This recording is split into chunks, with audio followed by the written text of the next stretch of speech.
আমার সাথে উপস্থিত আছে মুলাদি সরকারি কলেজ ছাত্র দলের সভাপতি মোহাম্মদ রিফাত হুসাইন এবং আমি মুলাদি সরকারি কলেজ ছাত্র দলের সাধারণ সম্পাদক মোহাম্মদ কাউসার হুসাইন। আজকে যখন আমরা মুলাদি সরকারি কলেজ ক্যাম্পাসে উপস্থিত হই তখন দেখি মুলাদি সরকারি কলেজ ক্যাম্পাসের ছাত্র শিবিররা আমাদের দেশনায়ক জনাব তারেক রহমানকে নিয়ে বিভিন্ন কূটনীতিমূলক স্লোগান দিচ্ছে এবং যারা স্লোগান দিচ্ছে তাদের মধ্যে বেশিরভাগই ছিল ছাত্রলীগের সাথে জড়িত।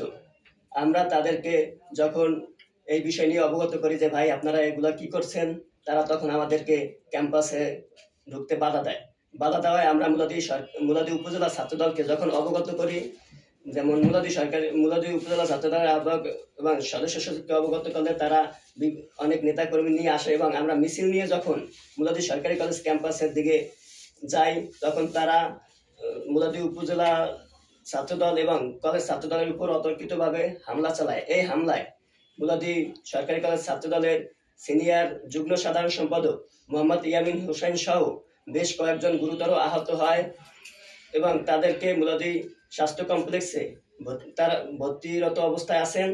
আমরা এই হামলার তীব্র নিন্দা এবং প্রতিবাদ জানাই।